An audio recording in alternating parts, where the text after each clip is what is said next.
et chemin faisant, c'est pour nous aider et nous permettre de mieux comprendre les prophéties d'aujourd'hui. Alors, dans Dieu qui est son propre interprète, Pierre commence par nous défendre qu'aucune prophétie de l'Écriture ne peut être l'objet d'une interprétation particulière. Oui, mais ça signifie quoi? Moi, je ne comprends pas cette déclaration. Alors, il faut d'abord entrer dans le prophète et expliquer pourquoi. Nous allons faire un petit exercice. Considérons la parole comme un verre ou une tasse. Lorsqu'elle est en entièreté, elle peut vous aider.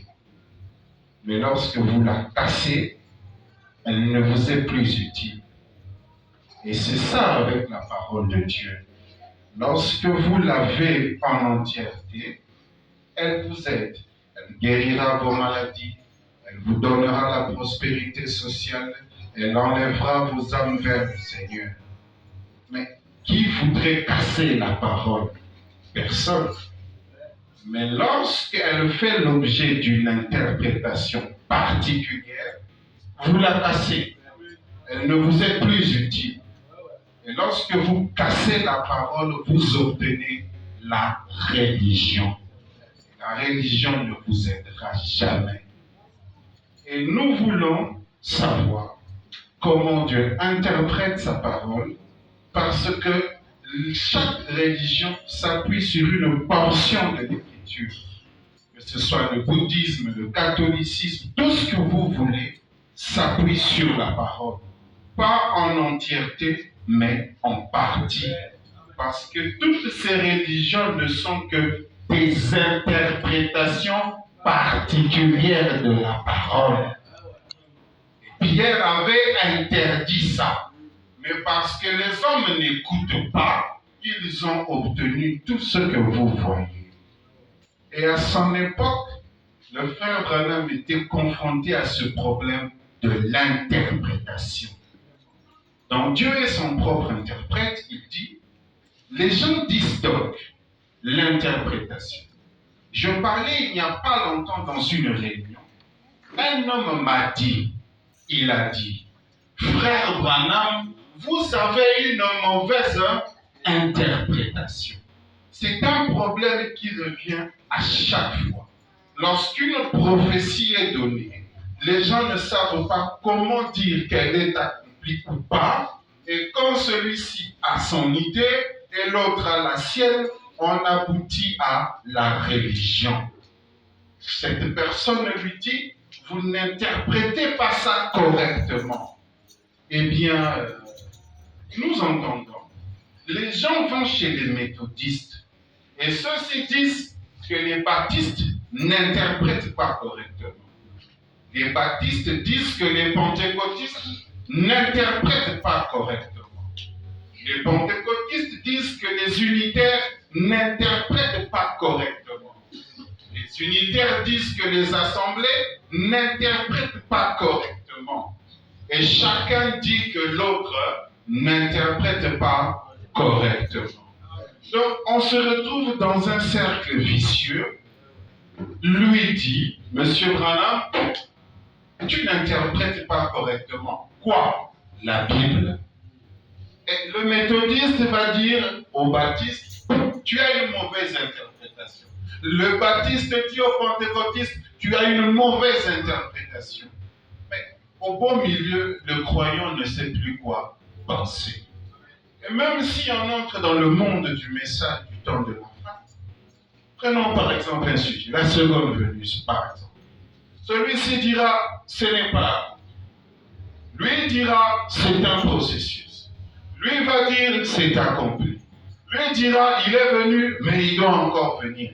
Celui-ci dira, c'est une venue spirituelle. Celui-ci dira, il vient sur un cheval blanc avec des myriades et des myriades de dessins. Donc chaque personne va dire de l'autre qu'il n'interprète pas la parole correctement. Et chacun de ces messieurs a une citation ou des citations. Que font-ils tous? Ils interprètent la parole. Mais moi, qui suis au milieu, comment saurais-je que sur le sujet donné, c'est l'un ou l'autre qui a raison? Il faut recourir à l'interprétation divine de la parole. Comment saurons-nous? C'est ça la problématique de ce sujet.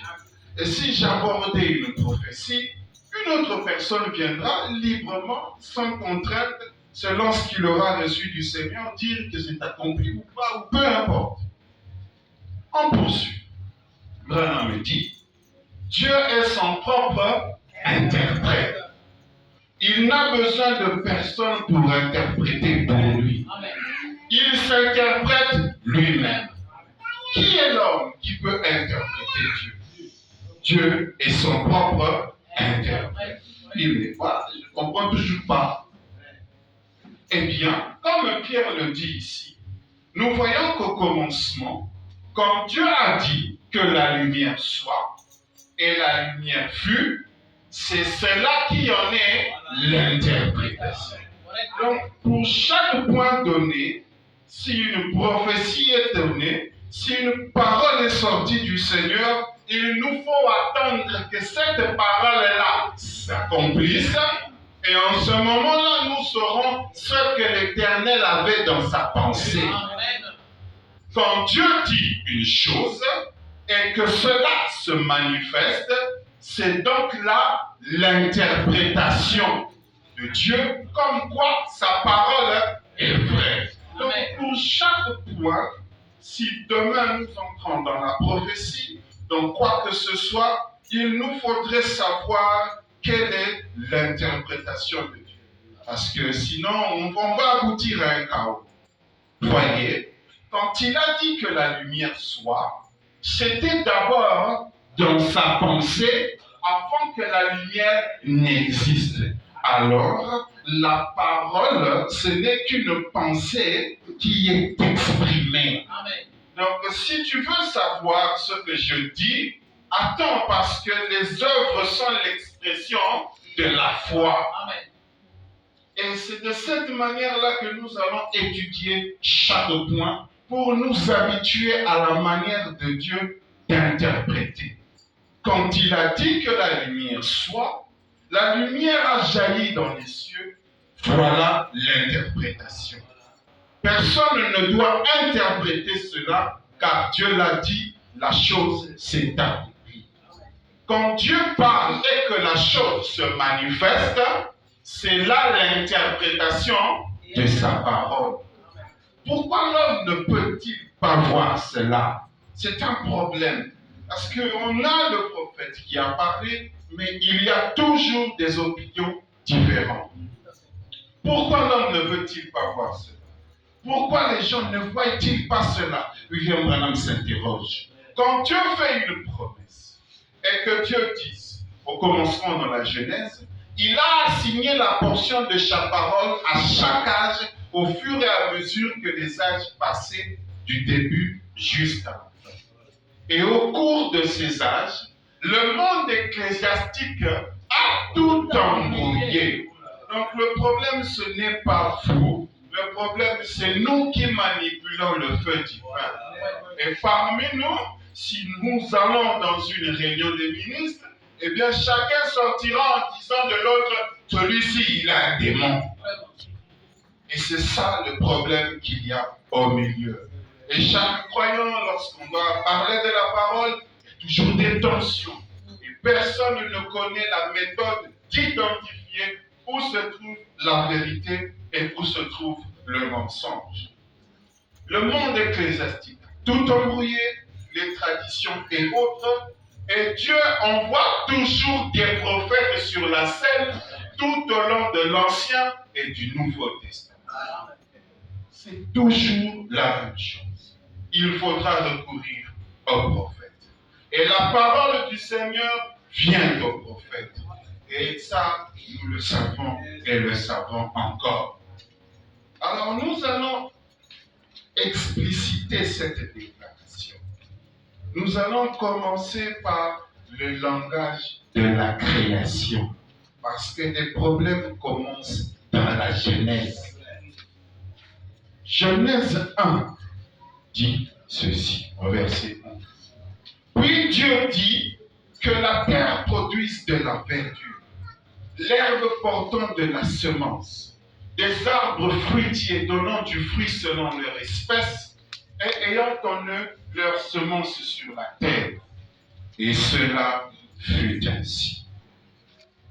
Il y a un problème.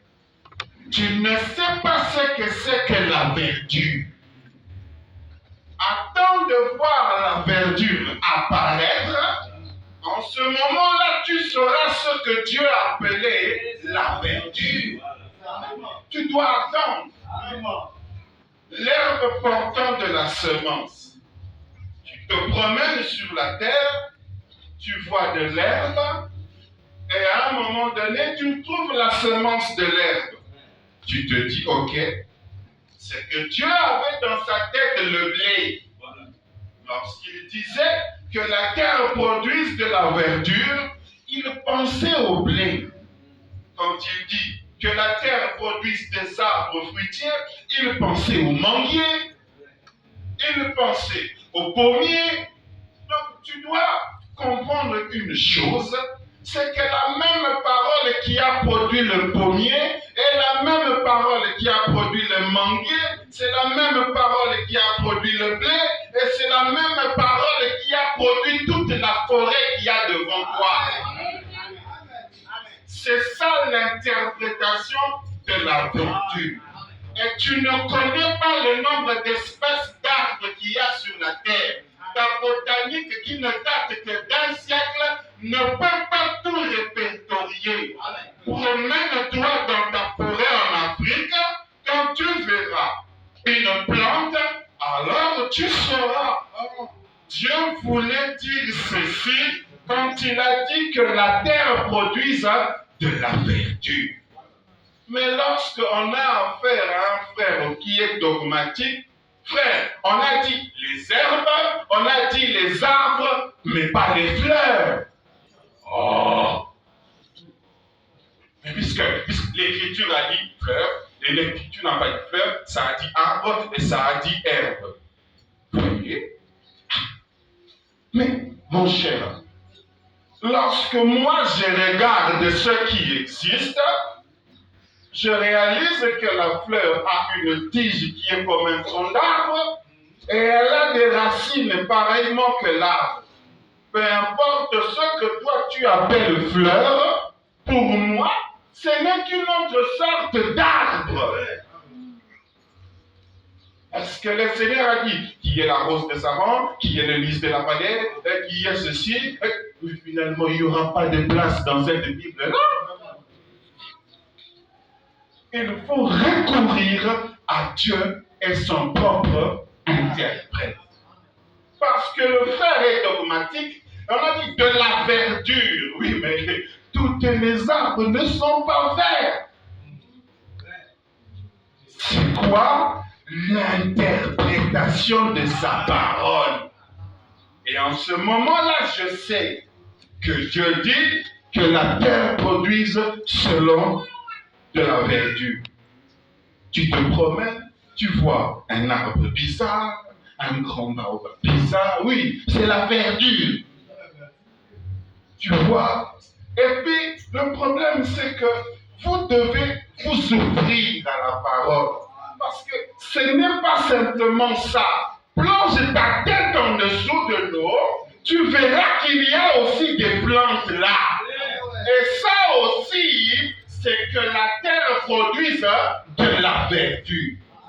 Vous devez apprendre à observer ce que le Seigneur a fait parce que c'est ça qui en est l'interprétation. Les fonds marins ne sont pas vides. Il y a des plantes qui y vivent.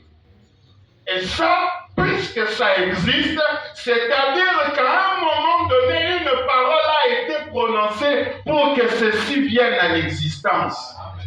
Et cette parole-là est unique, que la terre produise de la verdure. On apprend comment est-ce que Dieu interprète sa parole. Prenons encore encore quelque chose.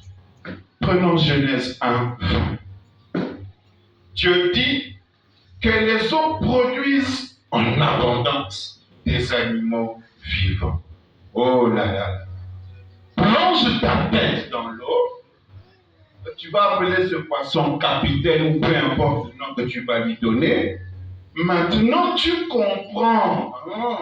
Quand il disait que les eaux produisent en abondance des animaux vivants, donc l'Éternel pensait au capitaine. Mais ce n'est pas tout. Il y a un poisson bizarre. Il est sale, gluant. Dieu l'avait dans sa pensée. Ça te choque, ça t'achoppe, mais il n'est pas seulement le Dieu de ce qui est beau. Il est aussi le Dieu de ce qui est laid, de ce qui est sale. C'est là, la beauté n'est pas simplement ce qui frappe à tes regards. La parole n'est pas ce qui sort pour te faire simplement plaisir à toi.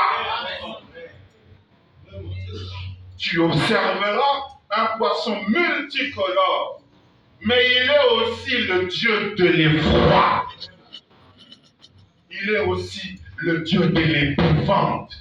C'est un Dieu qu'on a peur. On a peur de ce Dieu-là. Les archanges se voilent le visage parce que c'est un Dieu terrifiant. Et dans sa nature, quand il crée ses poissons, il fait des choses terrifiantes. C'est une partie de sa nature.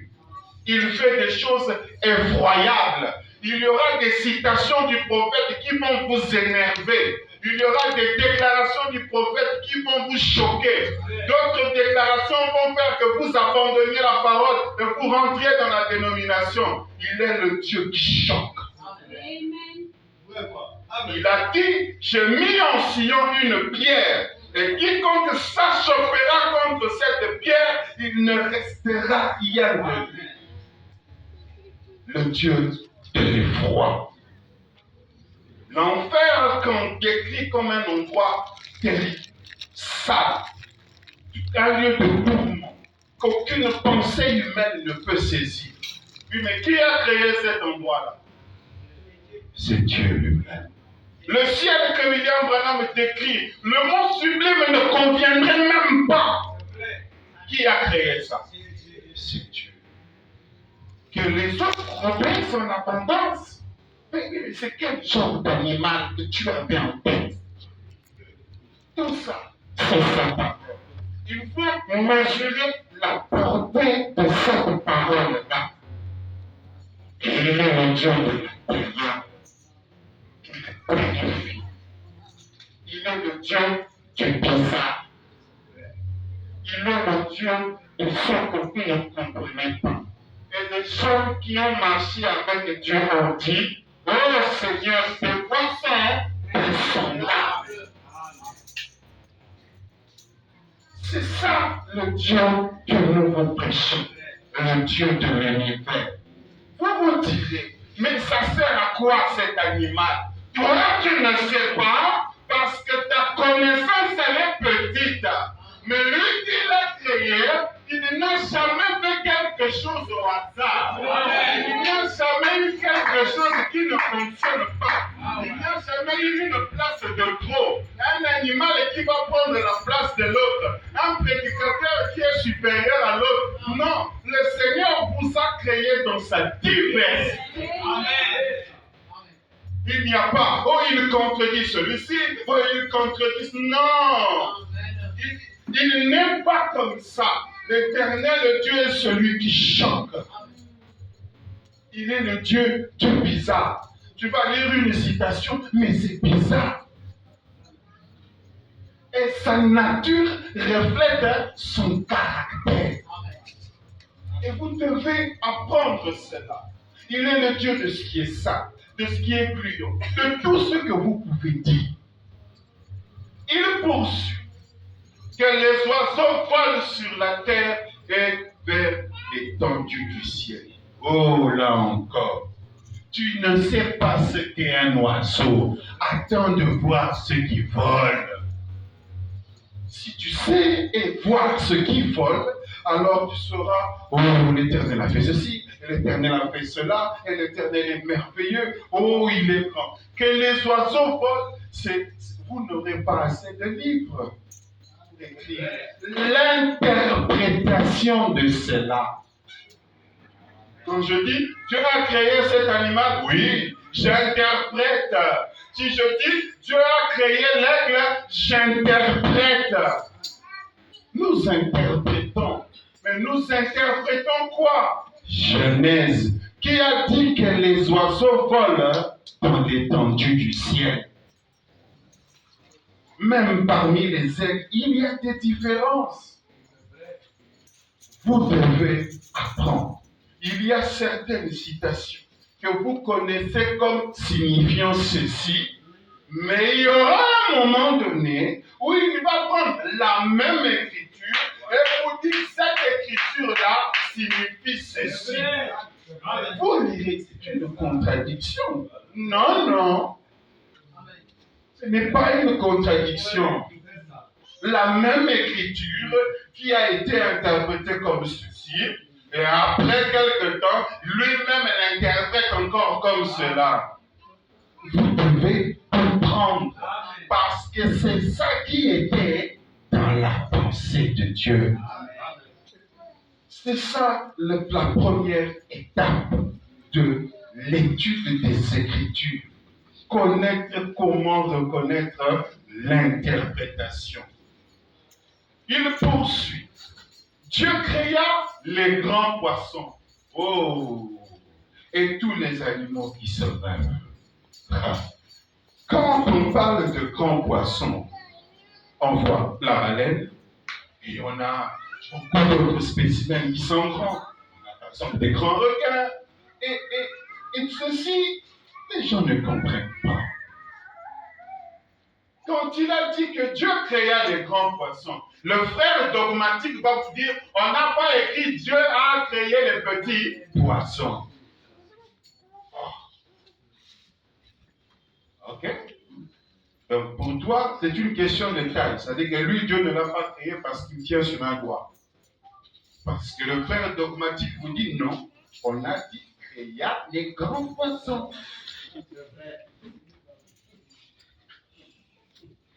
Mais frère, qu'est-ce que tu dis? Les grands poissons.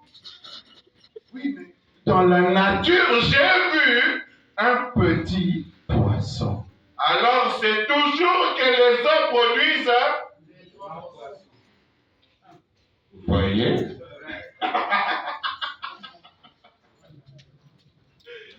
C'est ça qui est terrible. Bon, ce poisson, il est grand par rapport à qui? Il est petit. Bon, disons que l'on met une fourmi. Il dit, ce poisson ne sera pas grand. Aïe. Bon, quand tu dis grand, tu as vu la baleine. Ok. Bon, lui aussi, il est grand. Est-ce qu'il est grand comme la baleine? C'est-à-dire que vous ne pouvez pas perdre du temps sur des petites déclarations, des petites positions. Il faut prendre l'écriture mère. Il faut prendre l'écriture originale. Parce qu'une baleine fait 32 mètres, mais c'est plus que ce bâtiment. C'est 2 parcelles, il y a 20 mètres, 20 mètres. Et une baleine, c'est 40 éléphants. Mais c'est terrible. Maintenant, grand poisson, pour toi, c'est quoi? C'est baleine, c'est ça ou c'est ça? C'est-à-dire que même le terme grand est un terme relatif. C'est par rapport. Lui dira que je suis grand, celui qui est plus élancé dira que je suis petit. Mais l'interprétation. On va commencer par ce qui est petit. Parce que lorsqu'on va entrer dans la prophétie, il faut qu'on garde un thème. Dieu créa les grands poissons et tous les animaux vivants qui se meuvent. Et écoutez, tous les animaux vivants qui se meuvent. C'est beau. Yes, go. Tu vas dire, c'est un oiseau, c'est un animal. Parce qu'on n'a pas dit insecte. Mais c'est ça le frère dogmatique. L'Éternel n'est pas comme ça. Il ne pense pas comme ça. Il dit une chose respectable. Amen. Les animaux des champs, il y en a de toutes les sortes, de toutes les variétés, de toutes les couleurs, au point que même votre livre de zoologie ne sait pas tous les répertorier. Et le dernier animal qui fut créé au 5e jour, c'était le serpent, qui ressemblait totalement à un homme. L'Éternel est terrible. Il pensait aussi aux serpents anciens. Que la terre produise des animaux. Oh, allons-y, parce qu'il y a beaucoup de choses. Ok. On vous a répété, et encore répété, ce que vous ne devez pas faire. À l'interpréter la parole, mal ceci et mal cela. Mais ça signifie quoi? Christ est révélé dans sa propre parole. Paragraphe 72. Maintenant, pour étudier l'Écriture, Paul a dit à Timothée, étudie-la, dispense droitement la parole de Dieu, qui est la vérité. Donc aujourd'hui, c'est le mot d'ordre qui m'a été donné, d'étudier l'Écriture. Il y a 3 règles indispensables à respecter par rapport à l'Écriture. En utilisant la parole de Dieu, il y a 3 choses que vous ne devez pas faire. Étudions donc cela pendant les 10 prochaines minutes. 3 choses que vous ne devez pas faire. Et où que vous soyez, d'un bout à l'autre du pays, assurez-vous bien de noter dans votre pensée si vous n'avez pas de crayon. On va voir ça. Vous ne devez pas faire ces choses. Nous vous disons constamment ce que vous devez faire. Maintenant, je vais vous dire ce que vous ne devez pas faire. Eh bien, vous ne devez pas mal interpréter la parole. Ça, nous allons la voir au courant de cet enseignement. Vous dites, eh bien, je crois que ça veut dire ceci. Cela veut dire exactement ce que cela dit. Cela n'a pas besoin d'être. Et vous ne devez pas mal placer la parole, vous ne devez pas disloquer la parole. Et s'il nous arrive de faire l'une ou l'autre de ces choses, cela jetterait de la confusion et le chaos dans toute la Bible. Donc quand vous allez faire l'une de ces choses, vous brisez la parole. Elle qui était une et unique, vous l'avez brisée. Elle ne sera plus utile. Elle sera quelque chose de démoniaque. Voilà le terme. Parce que vous l'aurez déchiré. Vous aurez mis ce qu'on appelle le chaos. On ne saura pas où commencer, par où entrer et par où sortir. Et Pierre a dit, il ne faudrait pas que la parole de la prophétie soit l'objet d'une interprétation particulière. Maintenant, lorsque nous vous prêchons et que je dise par exemple, Dieu a créé des animaux vertébrés, certains ont un sang chaud, d'autres ont un sang froid. Qu'est-ce que je suis en train de faire? J'interprète. Mais j'interprète quoi?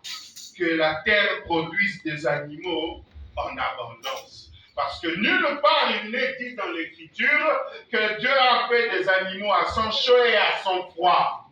Nulle part. Alors, j'interprète. Mais comme mon interprétation ne brise pas la pensée de la parole. Pourquoi? Parce que je suis allé voir ce que la parole a accompli. En ce moment-là, je sais que je suis dans le vrai. Parce que, vous direz, Dieu a créé des animaux invertébrés. Oui, parce que Dieu observe certains animaux qui n'ont pas de squelette. Alors, ta zoologie, c'est l'interprétation de la Genèse.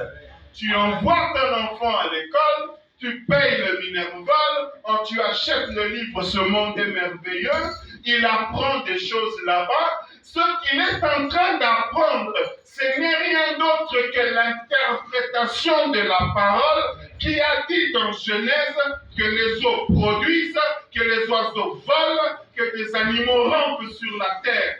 Votre science que vous appelez la science n'est rien d'autre que l'interprétation de la parole. Seulement, vous ne saviez pas. Ce qu'il faut augmenter, c'est votre connaissance, parce que cette